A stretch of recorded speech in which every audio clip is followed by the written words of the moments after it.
Dracula by Bram Stoker. Read by Mike Bennett.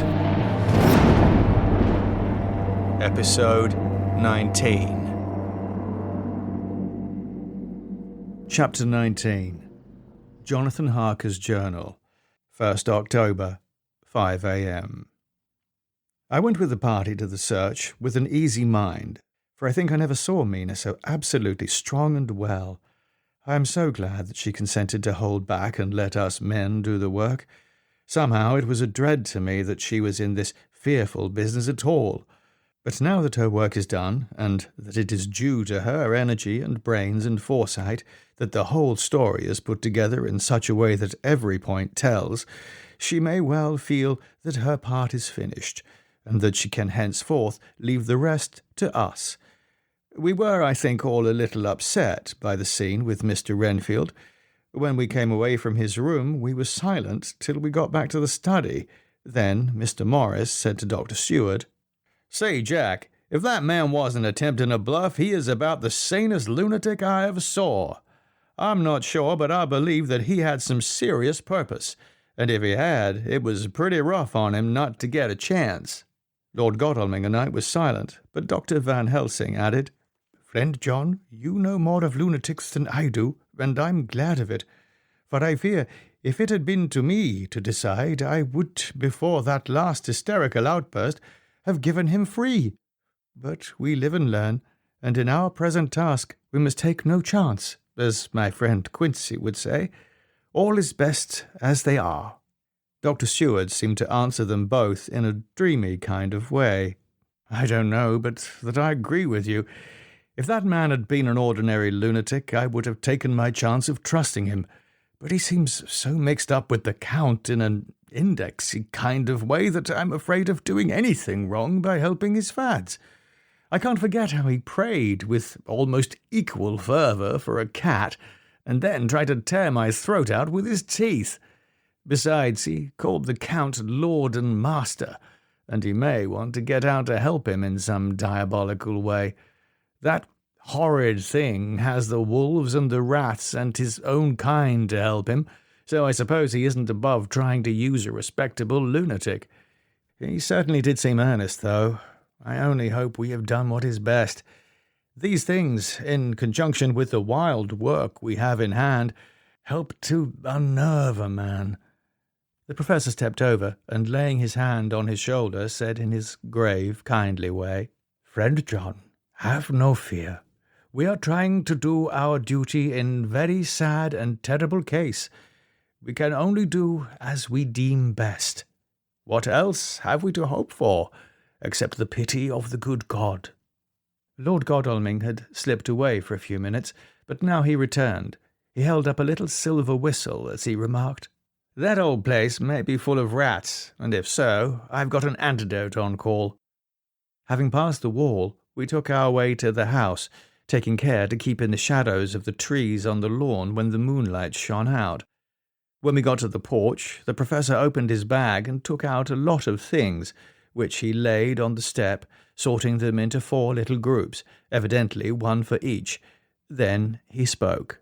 "My friends, we are going into terrible danger, and we need arms of many kinds. Our enemy is not merely spiritual. Remember that he has the strength of 20 men, and that, though our necks or our windpipes are of the common kind, and therefore breakable or crushable, his are not amenable to mere strength. A stronger man, or a body of men, more strong in all than him, can at certain times hold him, but they cannot hurt him, as we can be hurt by him. We must, therefore, guard ourselves from his touch.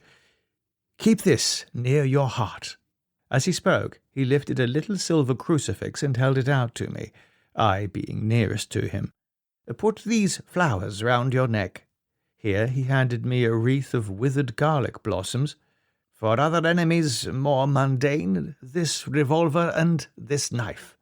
And for aid in all, these so small electric lamps, which you can fasten to your breast, and for all, and above all at the last, this, which we must not desecrate needless." This was a portion of sacred wafer, which he put in an envelope and handed to me. Each of the others was similarly equipped. "Now," he said, "Friend John, where are the skeleton keys? If, so that we can open the door, we need not break house by the window, as before at Miss Lucy's." Dr. Seward tried 1 or 2 skeleton keys, his mechanical dexterity as a surgeon standing him in good stead. Presently he got one to suit. After a little play back and forward, the bolt yielded, and, with a rusty clang, shot back. We pressed on the door. The rusty hinges creaked, and it slowly opened. It was startlingly like the image conveyed to me in Dr. Seward's diary of the opening of Miss Westenra's tomb. I fancy that the same idea seemed to strike the others, for with one accord they shrank back. The professor was the first to move forward, and stepped into the open door. "In manus tuus, Domine," he said, crossing himself as he passed over the threshold. We closed the door behind us, lest when we should have lit our lamps we should possibly attract attention from the road. The professor carefully tried the lock, lest we might not be able to open it from within should we be in a hurry making our exit. Then we all lit our lamps and proceeded on our search. The light from the tiny lamps fell in all sorts of odd forms as the rays crossed each other or the opacity of our bodies threw great shadows. I could not for my life get away from the feeling that there was someone else amongst us. I suppose it was the recollection, so powerfully brought home by the grim surroundings, of that terrible experience in Transylvania. I think the feeling was common to us all, for I noticed that the others kept looking over their shoulders at every sound and every new shadow, just as I felt myself doing. The whole place was thick with dust. The floor was seemingly inches deep, except where there were recent footsteps, in which, on holding down my lamp, I could see marks of hobnails where the dust was cracked. The walls were fluffy and heavy with dust, and in the corners were masses of spiders' webs, whereon the dust had gathered till they looked like old tattered rags, as the weight had torn them partly down. On a table in the hall was a great bunch of keys with a time-yellowed label on each. They had been used several times, for on the table were several similar rents in the blanket of dust, similar to that exposed when the professor lifted them. He turned to me and said, "You know this place, Jonathan. You have copied maps of it, and you know it at least more than we do. Which is the way to the chapel?" I had an idea of its direction, though on my former visit I had not been able to get admission to it. So I led the way, and after a few wrong turnings, found myself opposite a low arched oaken door, ribbed with iron bands. "This is the spot," said the professor, as he turned his lamp on a small map of the house, copied from the file of my original correspondence regarding the purchase. With a little trouble, we found the key on the bunch and opened the door.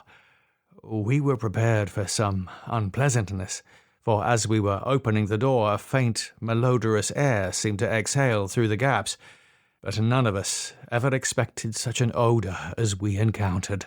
None of the others had met the Count at all at close quarters, and when I had seen him, he was either in the fasting stage of his existence in his rooms, or when he was gorged with fresh blood in a ruined building open to the air.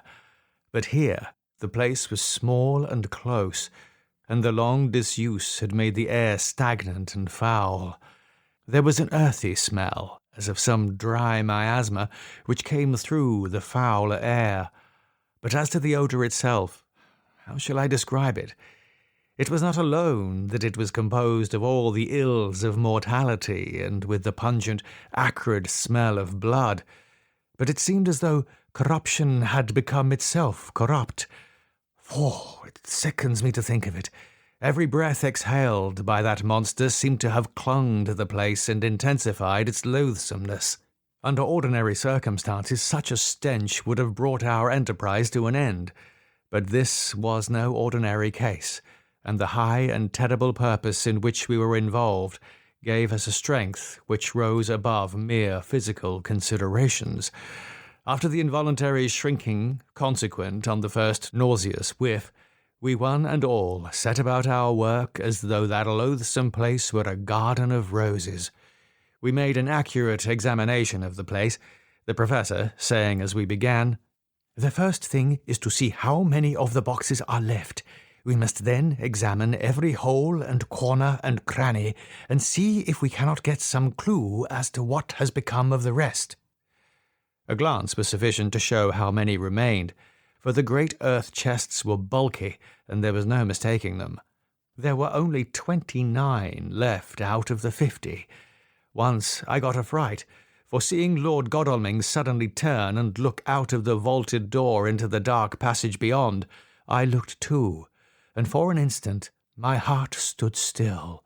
Somewhere, looking out from the shadow, I seemed to see the highlights of the Count's evil face, the ridge of the nose, the red eyes, the red lips, the awful pallor. It was only for a moment, for, as Lord Godalming said, "I thought I saw a face, but it was only the shadows," and resumed his inquiry.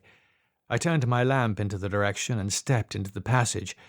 There was no sign of anyone, and, as there were no corners, no doors, no aperture of any kind, but only the solid walls of the passage, there could be no hiding place, even for him.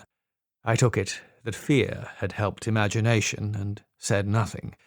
A few minutes later, I saw Morris step suddenly back from a corner which he was examining. We all followed his movements with our eyes, for undoubtedly some nervousness was growing on us, and we saw a whole mess of phosphorescence which twinkled like stars. We all instinctively drew back. The whole place was becoming alive with rats. For a moment or two we stood appalled, all save Lord Godalming, who was seemingly prepared for such an emergency. Rushing over to the great iron-bound oaken door, which Dr. Seward had described from the outside, and which I had seen myself, he turned the key in the lock, drew the huge bolt, and swung the door open. Then, taking his little silver whistle from his pocket, he blew a low, shrill call. It was answered from behind Dr. Seward's house by the yelping of dogs, and after about a minute, 3 terriers came dashing round the corner of the house. Unconsciously, we had all moved towards the door, and as we moved I noticed that the dust had been much disturbed. The boxes, which had been taken out, had been brought this way. But even in the minute that had elapsed, the number of the rats had vastly increased. They seemed to swarm over the place all at once, till the lamplight, shining on their moving dark bodies and glittering baleful eyes, made the place look like a bank of earth set with fireflies. The dogs dashed on, but at the threshold suddenly stopped and snarled, and then, simultaneously lifting their noses, began to howl in a most lugubrious fashion. The rats were multiplying in thousands, and we moved out. Lord Godalming lifted one of the dogs, and carrying him in, placed him on the floor. The instant his feet touched the ground, he seemed to recover his courage, and rushed at his natural enemies. They fled before him so fast that before he had shaken the life out of a score, the other dogs, who had by now been lifted in the same manner, had but small prey ere the whole mass had vanished. With their going, it seemed as if some evil presence had departed, for the dogs frisked about and barked merrily as they made sudden darts at their prostrate foes, and turned them over and tossed them in the air with vicious shakes. We all seemed to find our spirits rise, whether it was the purifying of the deadly atmosphere by the opening of the chapel door, or the relief which we experienced by finding ourselves in the open, I know not. But most certainly the shadow of dread seemed to slip from us like a robe, and the occasion of our coming lost something of its grim significance, though we did not slacken a whit in our resolution. We closed the outer door and barred and locked it, and bringing the dogs with us, began our search of the house. We found nothing throughout except dust in extraordinary proportions, and all untouched, save for my own footsteps when I made my first visit. Never once did the dogs exhibit any symptoms of uneasiness, and even when we returned to the chapel, they frisked about as though they had been rabbit hunting in a summer wood. The morning was quickening in the east when we emerged from the front. Dr. Van Helsing had taken the key of the hall door from the bunch and locked the door in orthodox fashion, putting the key into his pocket when he had done. "So far," he said, "our night has been eminently successful. No harm has come to us, such as I feared might be, and yet we have ascertained how many boxes are missing.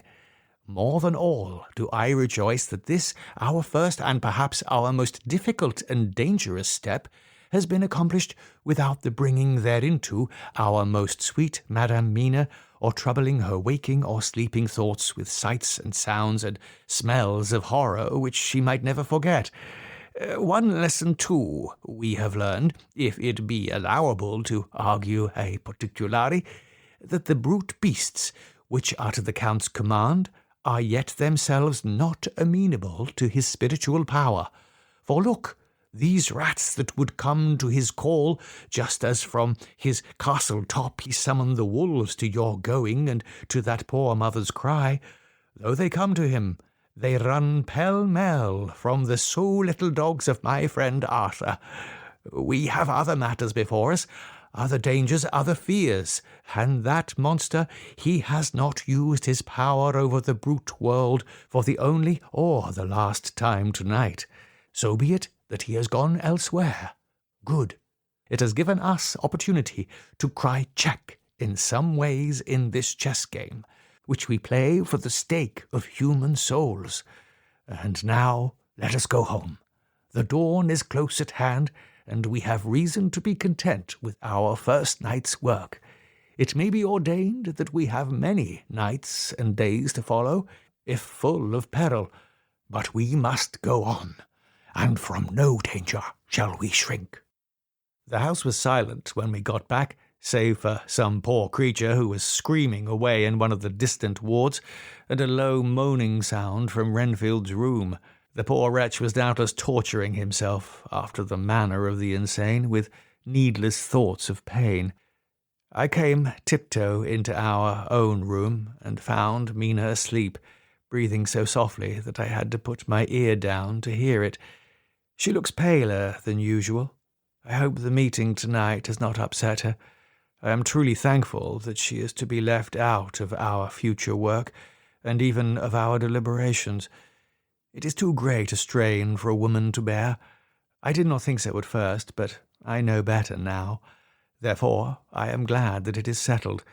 There may be things which would frighten her to hear, and yet to conceal them from her might be worse than to tell her, if once she suspected that there was any concealment. Henceforth, our work is to be a sealed book to her, till at least such time as we can tell her that all is finished, and the earth free from a monster of the nether world. I dare say it will be difficult to begin to keep silence after such confidence as ours, but I must be resolute, and tomorrow I shall keep dark over tonight's doings, and shall refuse to speak of anything that has happened. I rest on the sofa, so as not to disturb her. 1st October, later. I suppose it was natural that we should have all overslept ourselves, for the day was a busy one, and the night had no rest at all. Even Mina must have felt its exhaustion, for though I slept till the sun was high, I was awake before her, and had to call 2 or 3 times before she awoke. Indeed, she was so sound asleep that for a few seconds she did not recognize me, but looked at me with a sort of blank terror, as one looks who has been waked out of a bad dream. She complained a little of being tired, and I let her rest till later in the day.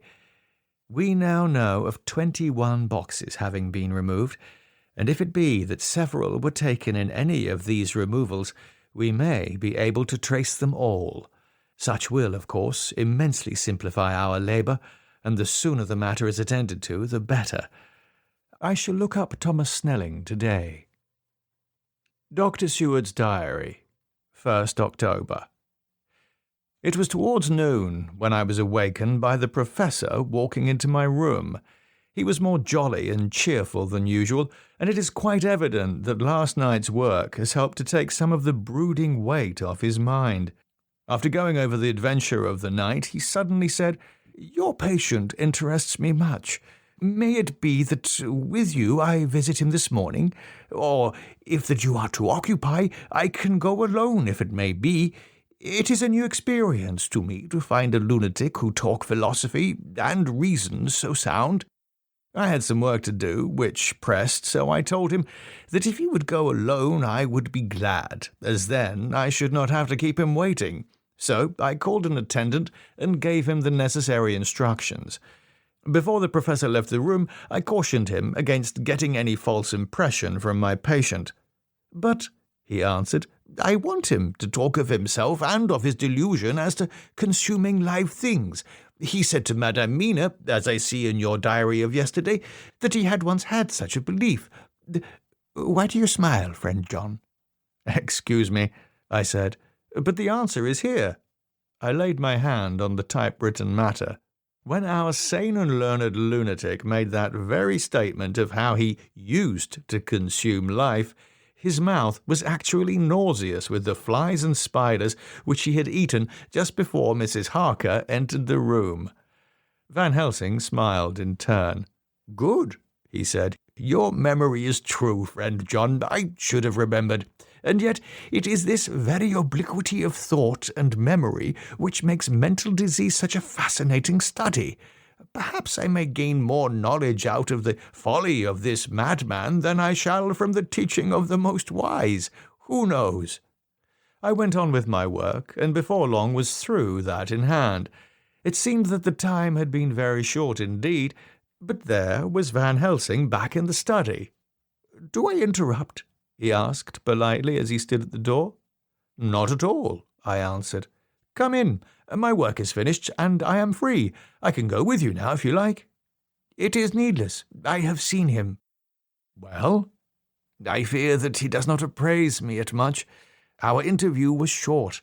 When I entered his room he was sitting on a stool in the centre with his elbows on his knees, and his face was the picture of sullen discontent. I spoke to him as cheerfully as I could, and with such a measure of respect as I could assume. He made no reply whatever. "Don't you know me?" I asked. His answer was not reassuring. "I know you well enough. You are the old fool Van Helsing.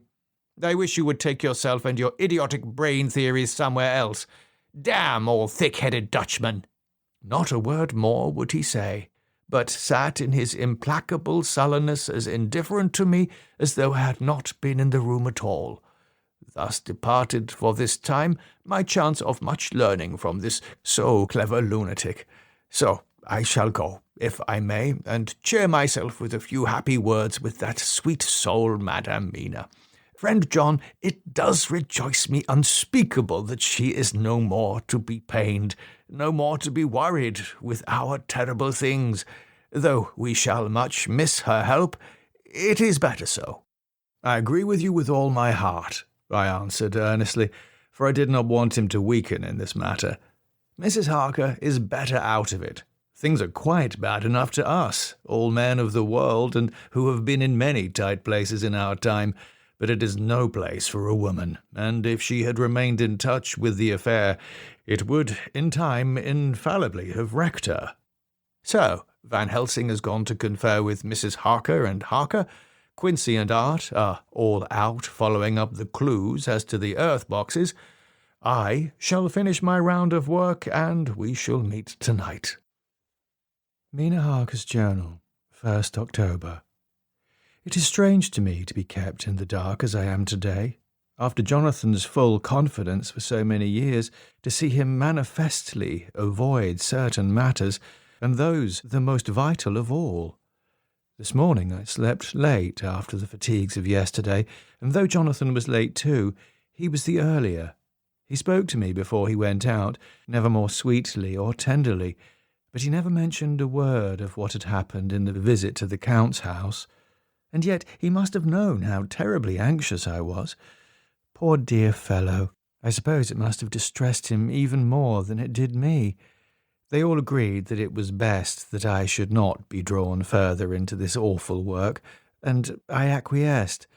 But to think that he keeps anything from me, and now I am crying like a silly fool, when I know it comes from my husband's great love and from the good wishes of those other strong men. That has done me good. Well, some day Jonathan will tell me all, and lest it should ever be that he should think for a moment that I kept anything from him, I still keep my journal as usual. Then, if he has feared of my trust, I shall show it to him, with every thought of my heart put down for his dear eyes to read. I feel strangely sad and low-spirited today. I suppose it is the reaction from the terrible excitement. Last night I went to bed when the men had gone, simply because they told me to. I didn't feel sleepy, and I did feel full of devouring anxiety. I kept thinking over everything that has been ever since Jonathan came to see me in London, and it all seems like a horrible tragedy, with fate pressing on relentlessly to some destined end. Everything that one does seems, no matter how right it may be, to bring on the very thing which is most to be deplored. If I hadn't gone to Whitby, perhaps poor dear Lucy would be with us now. She hadn't taken to visiting the churchyard till I came, and if she hadn't come there in the daytime with me, she wouldn't have walked there in her sleep. And if she hadn't gone there at night and asleep, that monster couldn't have destroyed her as he did. Oh, why did I ever go to Whitby? There now, crying again. I wonder what has come over me today. I must hide it from Jonathan, for if he knew that I had been crying twice in one morning, I who never cried on my own account, and whom he has never caused to shed a tear, the dear fellow would fret his heart out. I shall put a bold face on, and if I do feel weepy, he shall never see it. I suppose it is one of the lessons that we poor women have to learn. I can't quite remember how I fell asleep last night. I remember hearing the sudden barking of the dogs and a lot of queer sounds, like praying on a very tumultuous scale from Mr. Renfield's room, which is somewhere under this. And then there was a silence over everything, silence so profound that it startled me, and I got up and looked out of the window. All was dark and silent, the black shadows thrown by the moonlight seeming full of a silent mystery of their own. Not a thing seemed to be stirring, but all to be grim and fixed as death or fate, so that a thin streak of white mist that crept with almost imperceptible slowness across the grass towards the house seemed to have a sentience and a vitality of its own. I think that the digression of my thoughts must have done me good, for when I got back to bed I found a lethargy creeping over me. I lay a while but could not sleep, so I got out and looked out of the window again. The mist was spreading and was now close up to the house, so that I could see it lying thick against the wall, as though it was stealing up to the windows. The poor man was more loud than ever, and though I could not distinguish a word he said, I could in some way recognize in his tones some passionate entreaty on his part. Then there was the sound of a struggle, and I knew that the attendants were dealing with him. I was so frightened that I crept into bed and pulled the clothes over my head, putting my fingers in my ears. I was not then a bit sleepy, at least so I thought, but I must have fallen asleep, for, except dreams, I do not remember anything until the morning, when Jonathan woke me. I think that it took me an effort and a little time to realize where I was, and that it was Jonathan who was bending over me. My dream was very peculiar, and was almost typical of the way that waking thoughts become merged in, or combined in, dreams. I thought that I was asleep, and waiting for Jonathan to come back. I was very anxious about him, and I was powerless to act. My feet and my hands and my brain were weighted, so that nothing could proceed at the usual pace, and so I slept uneasily and thought. Then it began to dawn upon me that the air was heavy and dank and cold. I put back the clothes from my face, and found to my surprise that all was dim around me. The gaslight, which I had left lit for Jonathan but turned down, came only like a tiny red spark through the fog, which had evidently grown thicker and poured into the room. Then it occurred to me that I had shut the window before I had come to bed. I would have got out to make certain on the point, but some leaden lethargy seemed to chain my limbs and even my will. I lay still and endured. That was all. I closed my eyes, but could still see through my eyelids. It is wonderful what tricks our dreams play on us, and how conveniently we can imagine. The mist grew thicker and thicker, and I could see now how it came in, for I could see it like smoke or with the white energy of boiling water pouring in, not through the window, but through the joinings of the door. It got thicker and thicker, till it seemed as if it became concentrated into a sort of pillar of cloud in the room, through the top of which I could see the light of the gas shining like a red eye. Things began to whirl through my brain, just as the cloudy column was now whirling in the room, and through it all came the scriptural words, "A pillar of cloud by day, and of fire by night." Was it indeed some such spiritual guidance that was coming to me in my sleep? But the pillar was composed of both the day and the night guiding, for the fire was in the red eye, which at the thought got a new fascination for me, till, as I looked, the fire divided and seemed to shine on me through the fog like two red eyes, such as Lucy told me of in her momentary mental wandering when, on the cliff, the dying sunlight struck the windows of St. Mary's Church. Suddenly, the horror burst upon me that it was thus that Jonathan had seen those awful women growing into reality through the whirling mist in the moonlight, and in my dream I must have fainted, for all became black darkness. The last conscious effort which imagination made was to show me a livid white face bending over me out of the mist. I must be careful of such dreams, for they would unseat one's reason if there were too much of them. I would get Dr. Van Helsing or Dr. Seward to prescribe something for me which would make me sleep, only that I fear to alarm them. Such a dream at present time would become woven into their fears for me. Tonight I shall strive hard to sleep naturally. If I do not, I shall tomorrow night get them to give me a dose of chloral. That cannot hurt me for once, and it will give me a good night's sleep. Last night tired me more than if I had not slept at all. 2nd October, 10 p.m. Last night I slept, but did not dream. I must have slept soundly, for I was not waked by Jonathan coming to bed. But the sleep has not refreshed me, for today I feel terribly weak and spiritless. I spent all day yesterday trying to read or lying down dozing. In the afternoon, Mr. Renfield asked if he might see me. Poor man, he was very gentle, and when I came away he kissed my hand and bade God bless me. Some way it affected me much. I am crying when I think of him. This is a new weakness of which I must be careful. Jonathan would be miserable if he knew I had been crying. He and the others were out till dinner-time, and they all came in tired. I did what I could to brighten them up, and I suppose that the effort did me good, for I forgot how tired I was. After dinner they sent me to bed, and all went off to smoke together, as they said, but I knew that they wanted to tell each other of what had occurred to each during the day.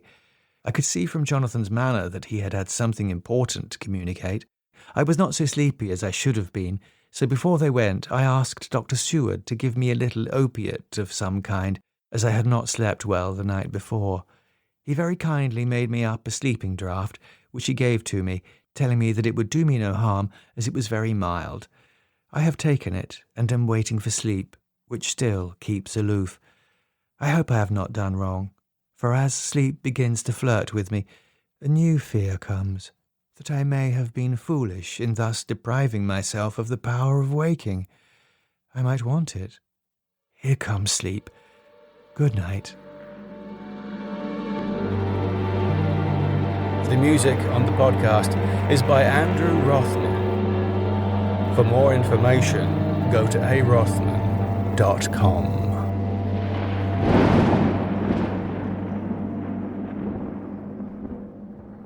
Thank you for listening, ladies and gentlemen.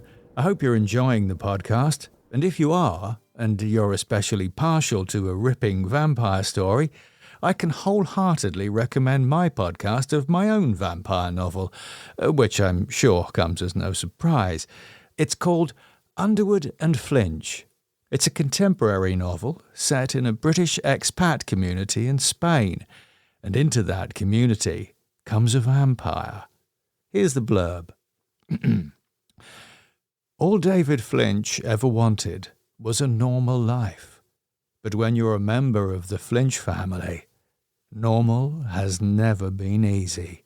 For hundreds of years, the eldest-born male Flinch has been servant and guardian to the vampire, Lord Underwood. While the Flinches have changed through the generations, Underwood has remained eternal. David had hoped to be spared the horror of serving his family's lord and master, but when he is summoned to the family home in Spain by his dying older brother, he knows his luck has run out. After 50 years of slumber, Underwood is to be resurrected from the grave in a ritual of human sacrifice, and David, by right of succession, is to be his resurrector. But there is another Flinch, one who craves the role of guardian to the vampire, David's sister, Lydia. It's a job she intends to have, even if it means making David's the first blood shed in this new age of Underwood and Flinch. The novel Underwood and Flinch was serialised as a podcast from December 2008 to July 2012. It won the Parsec Award for Best Small Cast Story, long form, for 2 years running in 2012 and 2013. Episodes of the podcast have been downloaded over 2 million times, and the book is currently optioned by a major Hollywood studio for production as a television series. So, why not give Underwood and Flinch a try? You've nothing to lose. It's free. So search for it today in your podcast app. Thank you. I hope you enjoy it.